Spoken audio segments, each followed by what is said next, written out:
A persistent ringing jerked Annie out of a very pleasant dream, where the whole town was made of chocolate, and the water flowed with creme de menthe filling. Without opening her eyes, she patted blindly around her bedside table until she found her phone. "Hello," she mumbled, already feeling the pull back into oblivion. "Hi, Pumpkin," came the cheerful voice of her father. "Dad?" Annie cracked open one eye and looked at the screen of her phone. "It's 1 o'clock in the morning." "Oh, sorry, honey. I didn't think." He never did. That was the problem.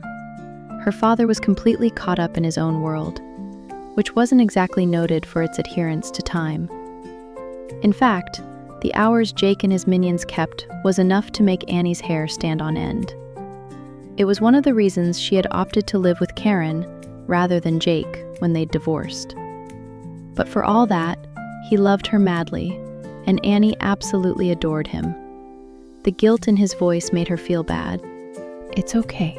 She tugged herself up in her bed until she was half sitting against her pillows and flicked on her bedside lamp. "What's up?" "Your mom called. She said you've had another one of those dreams." "Yeah, a girl from my school," she said quietly. "I really thought it would be okay here, but I guess there's nowhere immune to that kind of violence." "Do you want me to come out there? Keep you company for a while?" Jake asked, his concern traveling down the phone connection. She could imagine him sitting in his study, leaning back in his leather chair, with his bare feet propped up on his untidy desk, a tumbler of whiskey in one hand, a photo of her in the other. She knew he did that when they talked on the phone. He liked to see her face when they talked, and yet had a weird aversion to video calls. So when he was at home, he'd sit in his study with the photo he kept of her on his desk. "Thanks, but I'm okay," she said with a smile. "All right, but you call if you change your mind, and I'll be out there pronto. I love you, Pumpkin." "Love you too, Badge." Chelsea frowned when she slid into the seat next to Annie's in second period English. "You've looked whacked all week. What's going on?" Annie rubbed her eyes. "A couple of broken nights of sleep, and then Dad rang me in the middle of the night." "Why?" Chelsea demanded, aghast. "It wasn't that late in LA. He tends to forget about time differences." "Your dad lives in LA? I kinda assumed he was still in New York, doing the whole corporate businessman thing." Annie shook her head. That was Jake's idea of hell. He's been in LA for years now. That's where he and his band base themselves. "His band?" Chelsea's eyes widened. "Hang on a second. I can't believe I didn't realize before now.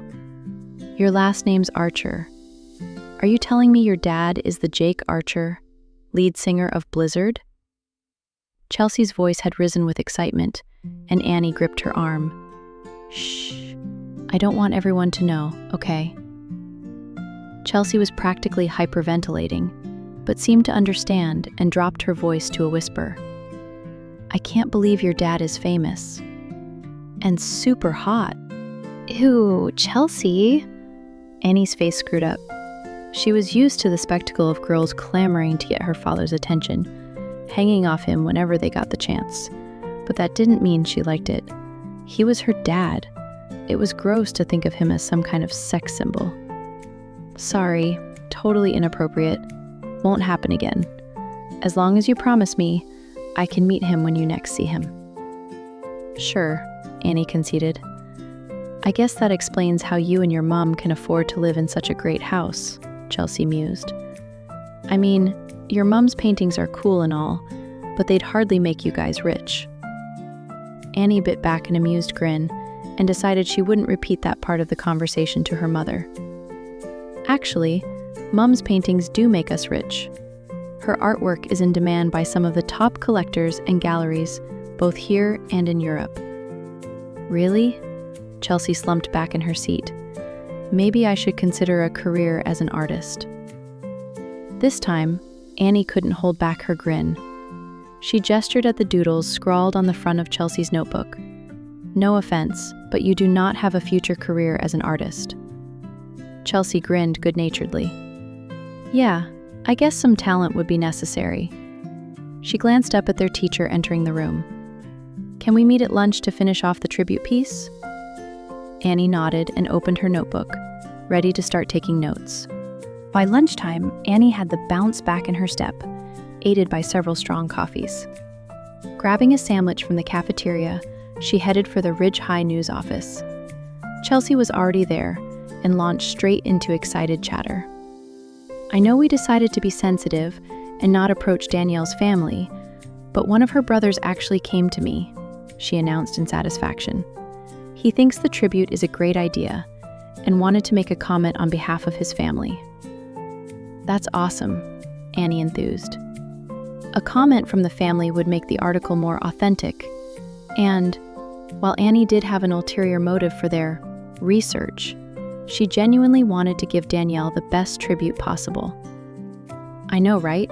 Chelsea glanced sideways at Annie. He's a junior and really quite cute. Annie groaned. Sometimes her friend didn't know where to draw the line. He's just lost his sister. At least give him a few weeks to grieve before you make your move. And what happened to giving dating a break? Chelsea tossed an eraser at Annie. That was last week. At least I'm willing to get out there and have a go. Unlike some people, she said pointedly. What's that supposed to mean? With a mischievous roll of her eyes, Chelsea took a large bite out of her apple and then tried to talk around the mouthful. There are stacks of guys who look at you, and if you'd show a little interest, you'd have a boyfriend just like that. She snapped her fingers. You need to learn the art of the lingering look, which I'm quite happy to teach you, by the way. Annie flushed and looked away. I've only been here a few months. Give me a chance to get to know people before I decide who I might like to start a relationship with. Girl, I wasn't talking about a relationship. I was talking about a date. I bet heaps of guys have asked you on a date already. Actually, there's only been one, Annie glared at her friend. And it wasn't really serious. Chelsea sat up straight, her eyes alive with interest. Who? Brad, and I'm so not going there. Well, he is gorgeous, but yeah, I can see why he wouldn't appeal to you, Chelsea agreed thoughtfully. He's a player, definitely more my kind of guy. Well, you're welcome to him, Annie said with a smile. Now, can we get back to the tribute? Alex stood at the window of his bedroom, his tall frame rigid with tension. From the second story, he had a clear view over the fence to the street beyond. But the house was set back far enough from the road, it was unlikely anybody would be able to see him standing there. Or if they could, they wouldn't be able to make out his features. When he'd first been disfigured, his father had wanted to replace all the windows with one-way glass, so no one could see in.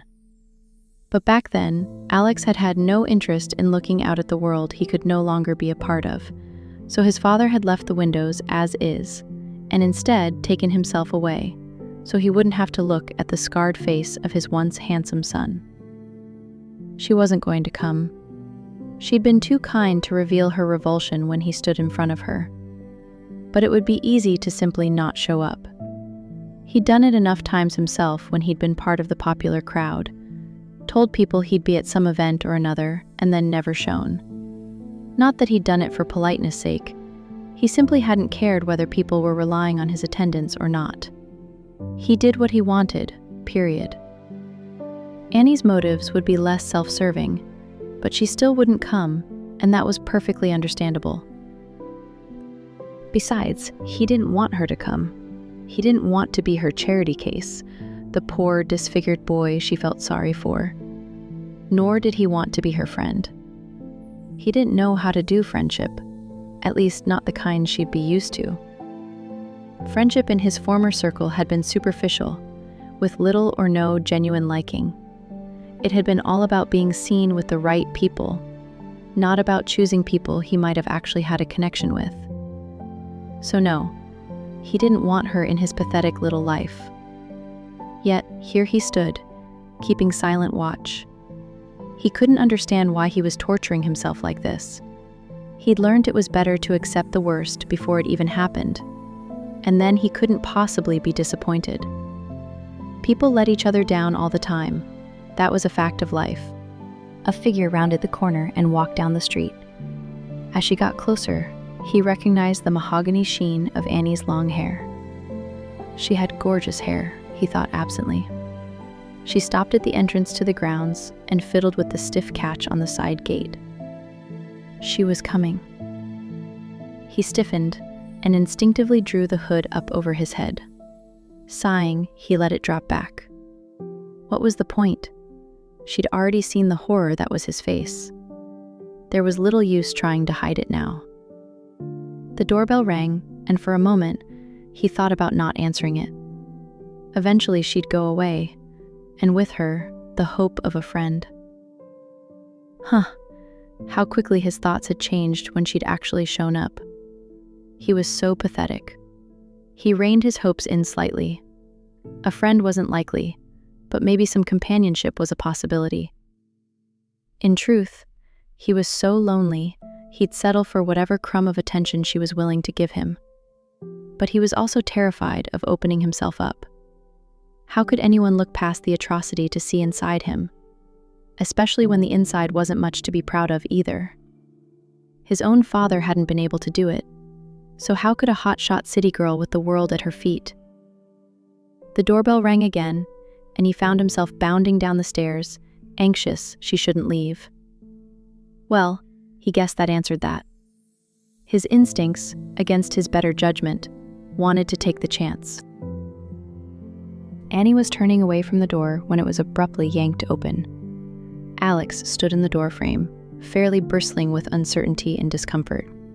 His head was fully exposed, every imperfection there for her to see, and she smiled, because it felt like a victory. He wasn't hiding from her anymore, at least, not physically. Stepping back, he waved her through the door.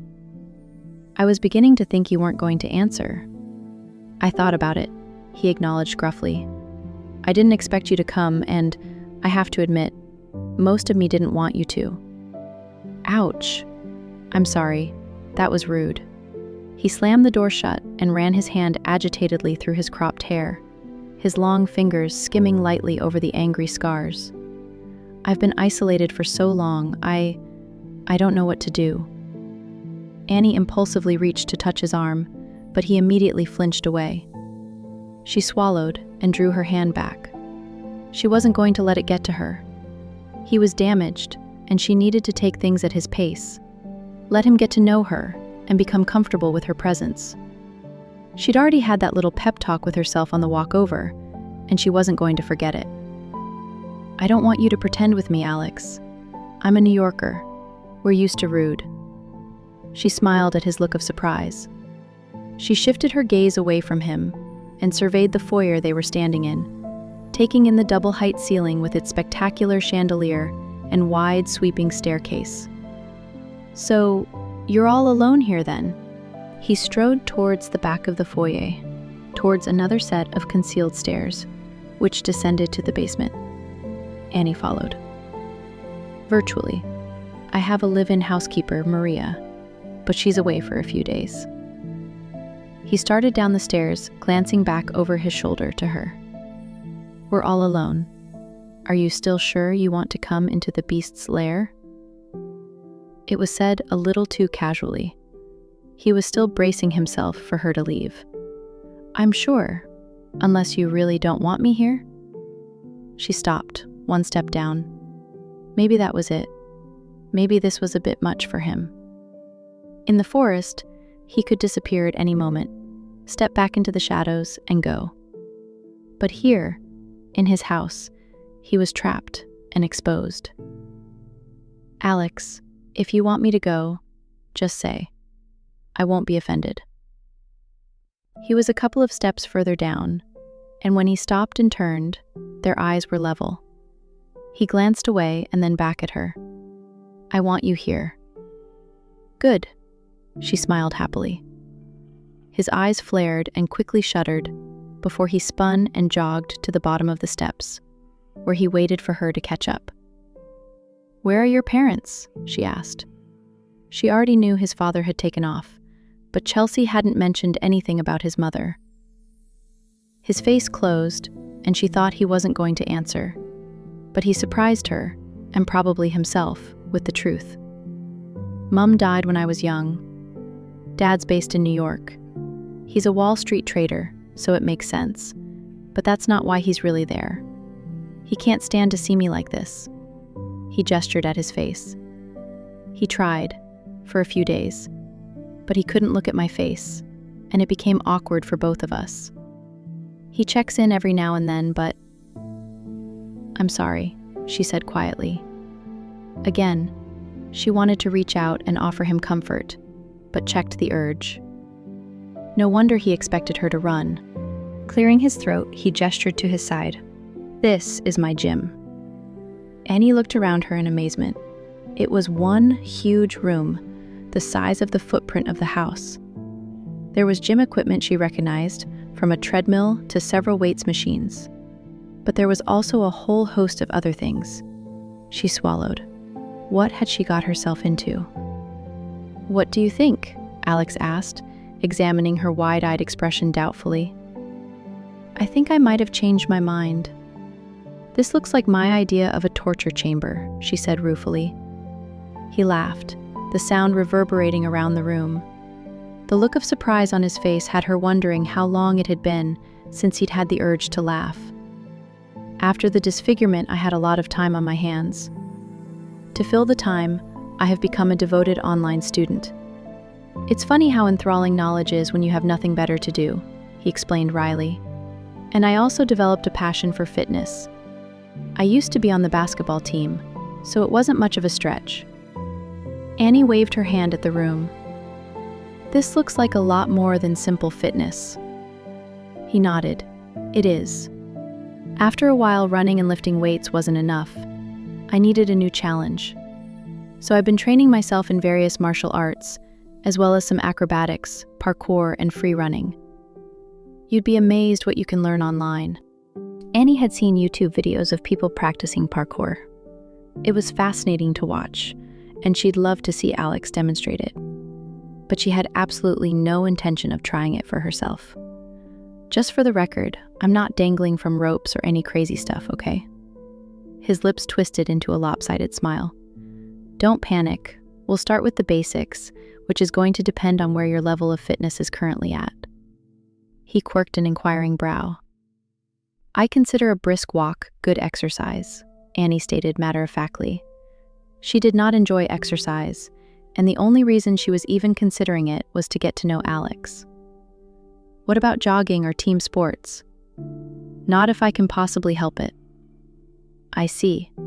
In that case, we've got a long road ahead of us, and your body is in for the shock of its life," he said, a spark of devilment in his eyes.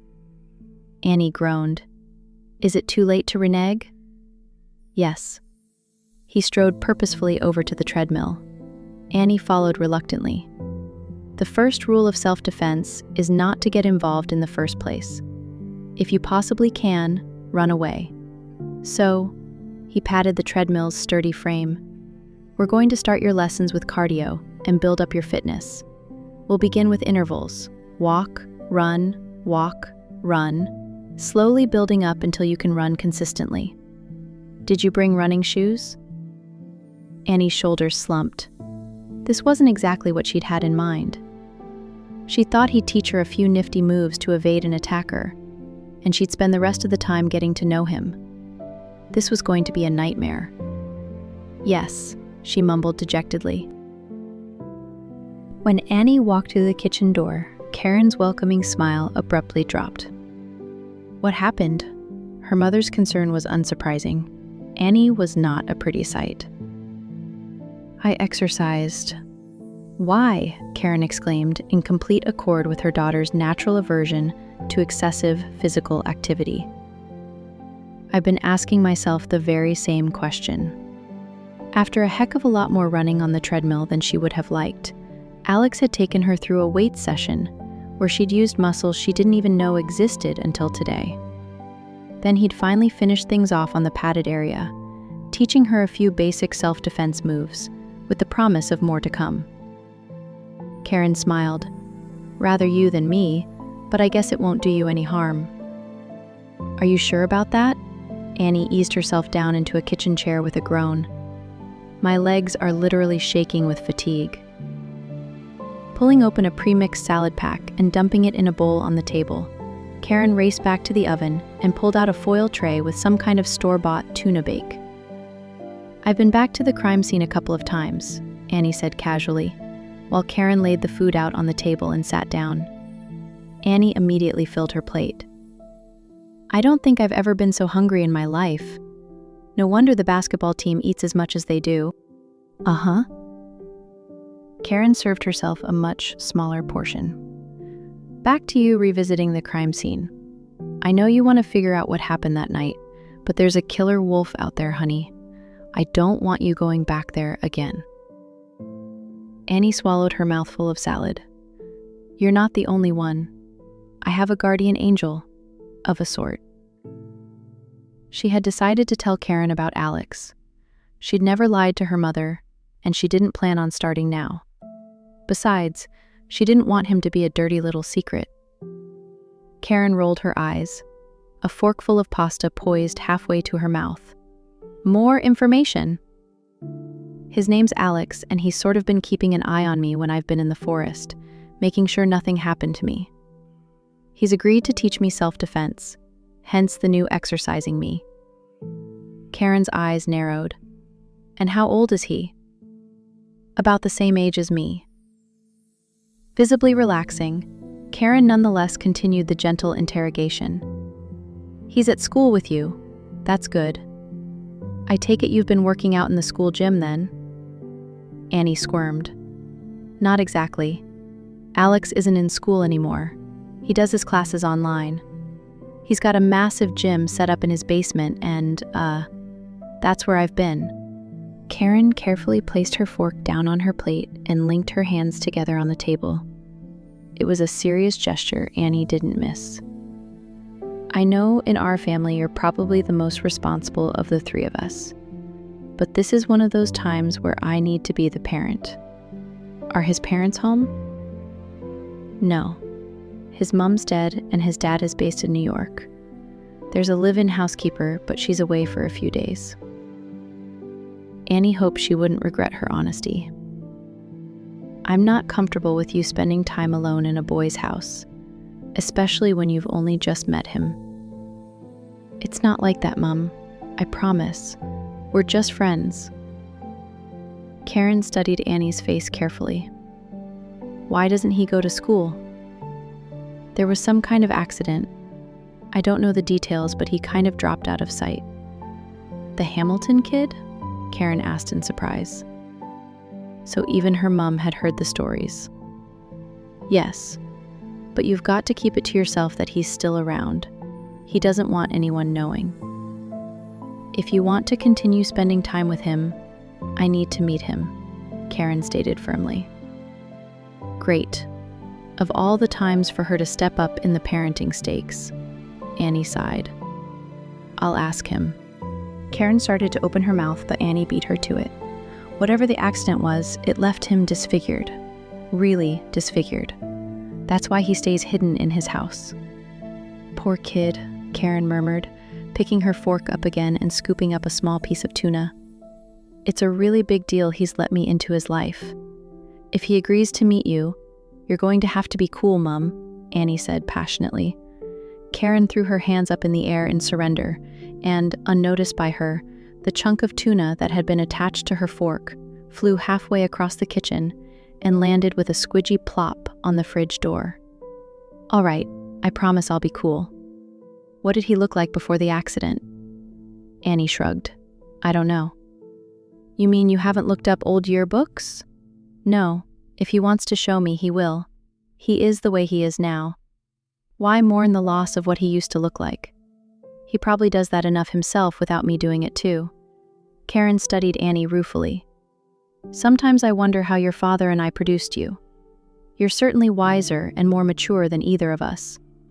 I'd be dying to know what he looked like. I won't say I'm not curious, Annie admitted with a grimace. I just don't want to make him feel worse than he already does. Karen didn't say anything. She hoped this boy was a good kid, because after hearing what he'd gone through, She didn't have the heart to prevent Annie from seeing him. Clearly, he needed someone like her in his life. "So, based on the fact that I haven't seen you all week, I take it inspiration has struck," Annie teased. Karen grinned excitedly and proceeded to tell Annie about her latest burst of creativity.